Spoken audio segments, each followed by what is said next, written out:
Well, what's up, everybody? You are listening to the Credentials Unscripted podcast. I'm your host, Matt Starenberg, and guess what? We've got another phenomenal episode for you today. We're talking with Ian Davidson, Chief Growth Officer at iDatify. They are the makers of SmartResume. They're very involved in the learning and employment record space, or LERs. If you're sitting there wondering, what is a learning and employment record? Don't worry, we will get into that. But we talk about sometimes what we miss in the credentialing conversation. Like we're badging, we're doing all this cool stuff. Do employers really care? What do they really want? And how do we think about credentialing to actually produce the best opportunities for candidates and for learners? So really great conversation. He's a really smart guy and I really enjoyed it. So without further ado, let's get to our conversation with Ian. Here we go. Ian, welcome to the podcast. Hey, thanks for having me. I'm glad to be here. I wanted to have you on because you are entrenched in the credentialing conversation, specifically in terms of how credentials communicate information about a candidate. How do credentials potentially impact employability? And you posted a series of blog posts that I thought were really interesting about what employers actually want and how does credentialing and our credentialing conversations fit into that. So real easy question to start off, Ian. What do employers actually want? I think ultimately, on top of making good hires, employers want to be efficient, right? There are so many inefficiencies in the process and they're growing. The process, as I would describe it, is there's two ways to find a potential person to hire. The one is to promote a job posting and say, who's going to come to me? And depending on the employer, there's a wide range of outcomes who comes. Some employers who don't have big grants and don't know how to navigate the space, they don't get a lot of candidates. Others get thousands, right? I was talking to a professional from the Bank of America who said they get over 1,000 candidates within posting a job within a day or two. They don't even look at them all. They can't, right? They look at the first handful and they invite those in the interview and they do most of their vetting there because they can't rely on the resume to be a really good judgment of who a person is. You also have a lot of challenges that we'll get into here, but in general, what they want is to be efficient. They want to be able to identify someone who has what they're looking for, but who also wants what they're offering. So a lot of times people are now using agents, AI agents, to apply to any job. And so they'll find some candidates, they'll spend some time, they'll try and contact that candidate, and that candidate's not interested in what they have to offer. So there's a lot of inefficiency built into the process. Who has what I'm looking for? Who will be responsive and engaged, and who can I hire quickly because I can verify what I need to verify, I can understand the candidate, and it can be very obvious that they're a good use of my time. Yeah, and you have a very provocative title in one of your blogs, which is Employers Don't Want Badges, which is, you know, we've had a number of badging conversations on this podcast. I know you're generally like, you know, you're pro badges, but what are we missing, right? Like I'm pro badge, you're pro badge.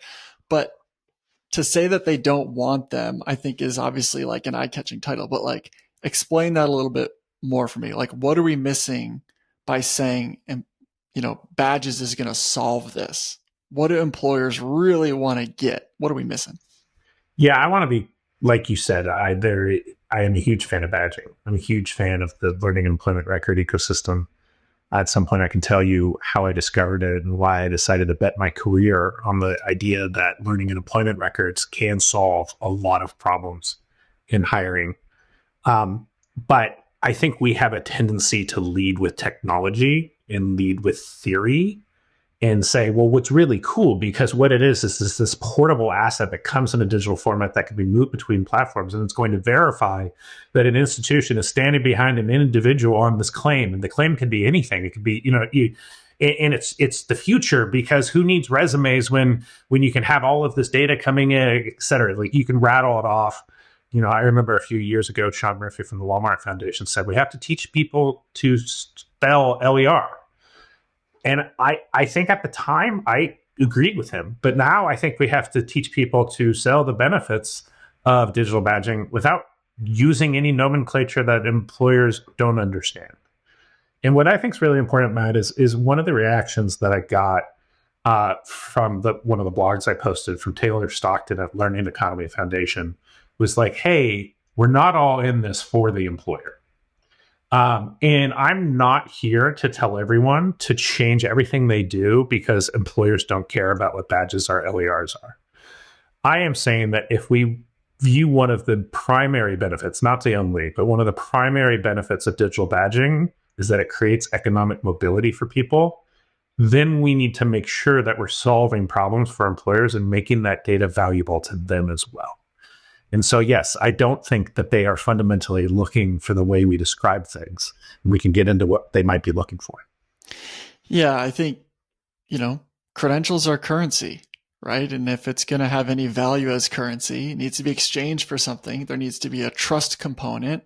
People need to understand what it is, trust that it means something, and communicate something, right? It communicates some level of value. So I do think that's really critical. I want to double click on the LER piece, the learning and employment record, just because I've been in part of many sessions, I've sat in on it, but sometimes I sit back and I go, like, what is it really? And I want to synthesize that for people and make sure that we really define it. Like, tell me a little bit more about how you started on this path and like, what's in an LER? Like, really? Like, let's make sure we fully define it. How I started on this path is I transitioned from traditional media and online media into a jobs marketplace. So I used to work in marketplaces that were selling ads to consumer brands in real time. And the amount of data points that were used to drive that currency, cookie data collects billions of data points every day, was enormous. And then I transitioned into ZipRecruiter. And I said, wait, the only data points we have are a job post and a resume. And it was a shocking transition. As I studied the resume problem, it became very apparent to me that people don't know what could be most marketable about themselves. You ask your average job seeker in an interview, what are your top 5 skills? I have done this over 50 times. They will tell you what they did in their last job. They will not talk about the skills that will transfer to the new job. And so we create this kind of stasis in the hiring environment where it's very hard to see how someone will advance their career and how the next job can be better than the last because of their skills. I'm not going to preach about skills-based hiring. I think people understand its benefits, but learning and employment records are really a collection of data standards. That's the way I define it. It's open badges, it's comprehensive learner records, and it's the learning and employment record resume standard, and also verifiable credentials, which kind of blend across all three. But it's data standards that allow records of employment and learning to be verifiable and transferable. That's one way to define it. Another way I tend to think about it is learning employment records become more valuable in aggregate, right? When they can start to help you understand the shape of a person, help an individual understand their skills, and help employers understand things about that person that they wouldn't necessarily understand if they just asked the person about themselves. That's where the value comes from. But at its most fundamental, digital badges are a type of learning and employment record. It's funny you bring up like the people that are best at describing themselves often don't necessarily have those skills, and the people that have a hard time describing like what they're good at and their skills often exhibit a lot of those skills, right? I think it's an interesting thing. Like, how do we define what truth is? And this record helps us get to some source of truth or validity, right? I just think about the data problem though. Like, you outline the infrastructure of what it could be, but it's like, man, it seems like a lot of people working together. How do we make this ecosystem function? And I know that's something that you're thinking about every day. And that's part of your work, is how do we get all these people to cooperate and collaborate to adopt the standard? Yeah. Man, that's a big problem. That's a challenge to get, like, to adopt any standard, right? Is difficult. Yeah, I think the open badge standard has a lot of traction, right? I have encountered platforms that are issuing digital badges, and you always have to kind of ask the question or go look, is it an open badge? And I think the percentage of times that it's an open badge has grown from less than 10% to over 50% or more. What is an open badge for those that don't know? An open badge is a data standard from One Ed Tech. Open Badge 3.0 combines the open badge and the verifiable credential standard. That's the technical answer. The practical answer is it is a format with which to recognize, for the most part, singular achievements. You have developed a skill and we have validated it. You have completed this micro-credential program. You have earned the certification, or even you have earned a degree, or even you worked at this job from this time to this time, and this was your job description. All of those are relatively singular and can be recognized in a digital format that allows for it to move between systems and be verifiable. That's the power of a data standard. So help me out with something, because I think from the higher ed perspective, okay, we can adopt a standard, and, you have state systems, you have, common course numbering, you have courses that are similar. Like, how do we better describe what you learn in this environment? Or we're going to credential you on your way to a degree. There's a lot of people doing really cool work. So I think from like the better describing what someone's educational experience is, I think we're actually like, we can get there. The thing that I have a hard time wrapping my head around is, okay, I've worked somewhere for 8 years. How do we get the information from my employer in there? How are they going to put in that work? Because I think if we just had a system that's like, let's help you get your first job out of college, that I can conceive of, because we have a relatively closed ecosystem of higher ed, although that has tons of different flavors. But the employer piece, how do we get them to buy in? Or like, what is that actually, like, how are they going to validate my skills? Because we all know there's job descriptions out there that are like, it's a fancy job description, but the skills themselves are probably much different, or what you're going to be doing on a daily basis is much different. How do we actually get the employers to better describe what you did, and what's the incentive for them to do that? Yeah, the employers definitely suffer from a prisoner's dilemma mentality here, where we realized within the first year or two at SmartResume, we were not going to go try and pitch employers on verifying their workforce, because they would just say, wait, you want me to make it easier for people who work for me to go get a job? Yeah, right.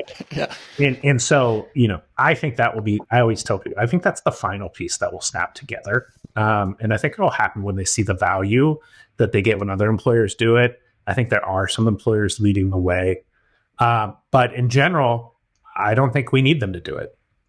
If anyone from ADP or a massive payroll processing platform is listening to this call, or if anyone from state or federal government is listening to this call, they actually know who is employed at what employer from day to day, based off of tax records, payroll records, et cetera.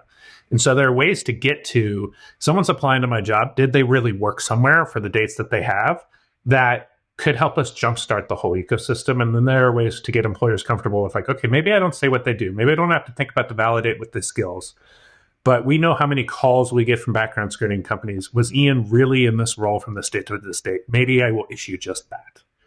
And that becomes a piece of the picture. And then employers are upskilling employees generally through external systems like a Degree or a Coursera, et cetera. And when those platforms validate the skills and learning, you can start to see how the pieces come together. Matt, the thing that I have as a challenge for higher ed, who I think is a good bulk of the listeners to this this podcast, is yes, you can credential the learning. Think about credentialing behavior as well. So employers have told organizations like SHRM, they've told people like me, they've confided in their job board providers. Our biggest challenge for the average job in the country is, how do I identify people who will show up for the interview, show up for day 1, day 7, and if I invest in them and help them develop their career, they will be coachable and they will stay, right? Where would you get that type of signal? Well, who shows up to class? Who goes for teacher, extra time office hours with the teachers? Who completes these programs and then completes the next one? Who uses the tools provided by the university to navigate career paths? Who shows up for career coaching? Who comes to the job fairs and the resume sessions?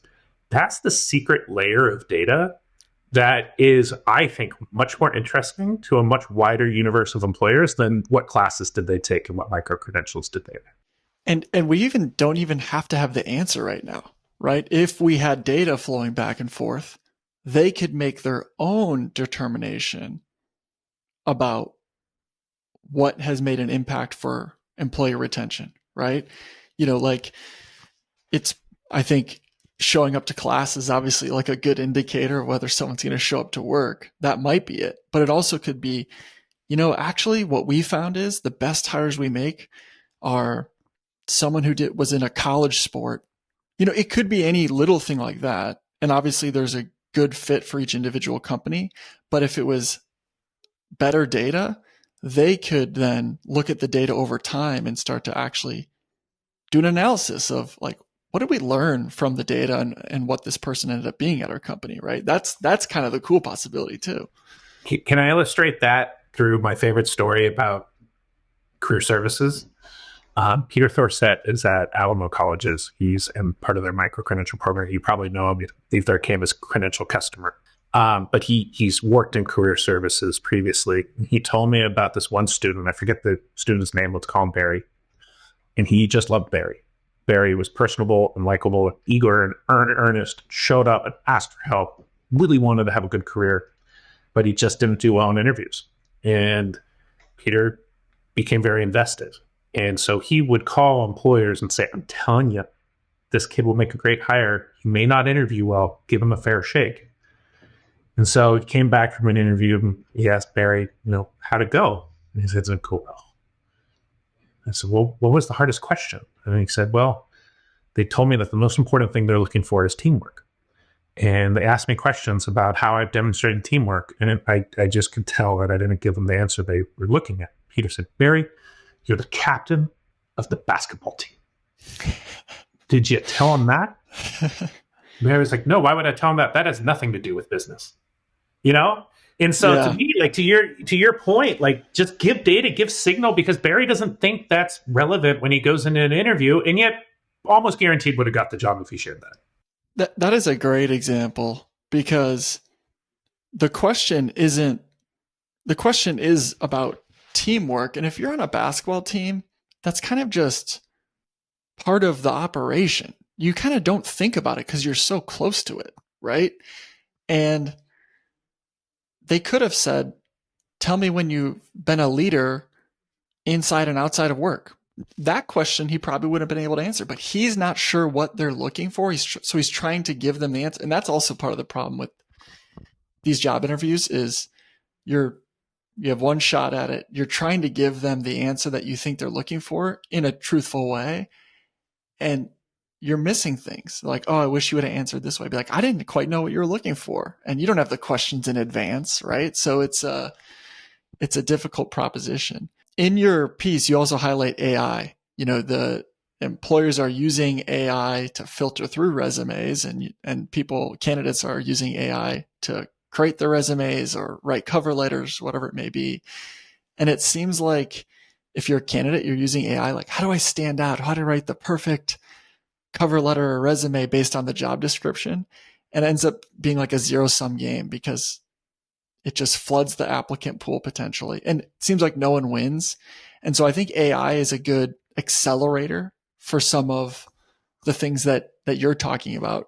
You shared a little bit at the beginning, but I would love for you to highlight some of the challenges with AI, both from a candidate's perspective and from the employer's perspective.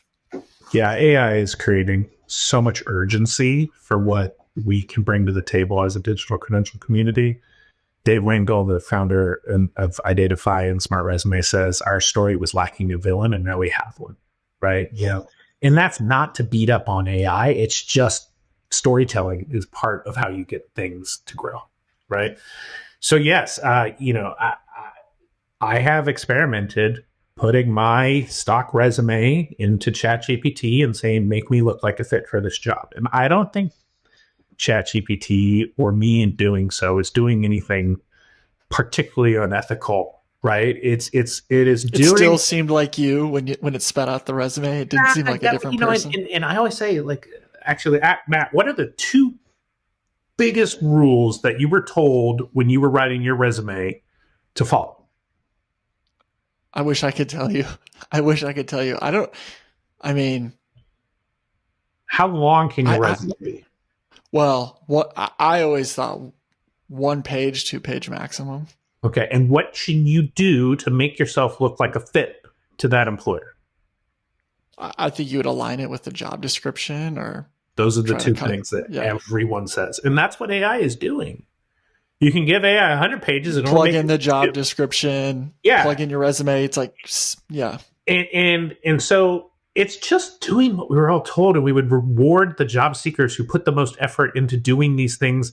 I mean, well, you'll probably remember hearing stories of people being like, just put the job description itself in your Word document and then make it white text, and the machine will read it and you'll look like a fit. Like, there are all these hacks, and I'd say that is unethical. But in general, AI is just doing what we've told job seekers to do. The problem is when it spits it back. If I've worked for for-profits my whole life. If I apply to a nonprofit, it's going to use nonprofit language and say that everything I've done is mission-driven and I know how to navigate philanthropies rather than business development. It makes enough of a change that it's not an honest representation of myself. It's a facsimile of me. But, it goes really far. And if you give it a thin resume, the average resume, then the embellishment increases. Because for someone like me, it's more shaping a lot of content back. So there's problems with it. I think we can all acknowledge that. And the biggest problem is not only does it allow people to look better and more relevant than they probably are, but smart job seekers, which is a growing percentage of us, are using AI agents to apply to jobs where we literally never even click any buttons. We just say apply to jobs in this area that have this, and especially for remote jobs, the applicant volume has gone up by 300%, and the range of applicants has condensed. The good candidates look more like everyone else. The bad candidates look more like the good candidates. And so employers are screaming from the mountaintops, this is raising cost to hire. They're having to validate skills. They're having to interview more people. It's problematic. And so they're trying to fight it with AI. And from everything I'm hearing, it's not working. It's AI versus AI. AI versus AI. Yeah. So it's a massive problem. And as you can imagine, the opportunity is to give AI, here's irrefutable fact about this person. And that's what digital badges do. Perhaps not irrefutable fact, but you can say, this institution is saying this about this individual, and that is a trust anchor that can be used to improve the process. Yeah. And it feels like, we don't want to create a system where the people that get the opportunities and interviews, for instance, are just the best at applying. They're best at the game of getting a job rather than doing the job, right? And that's kind of the system we've created. Or even worse, the system we created long before this is the best at interviewing, right? Because there's so much bias. I'll admit, when I was an early hiring manager, I liked hiring other guys in their 20s who would play ping pong on the break and could talk sports at lunch. And I was an idiot. I was young. I didn't know how to identify the best talent, and I didn't get very good training on doing it. Yeah, the whole process is rife with problems, and bringing better data to the table solves a lot of them. Yeah.